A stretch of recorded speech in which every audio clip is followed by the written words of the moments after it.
കുഞ്ഞിന്റെ അച്ഛനൊരു കച്ച വാങ്ങാൻ പോയി.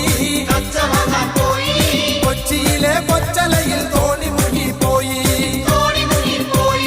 കണ്ടിരുന്ന ചമ്പരത്ത് റാഞ്ചി കൊണ്ട് പോയി.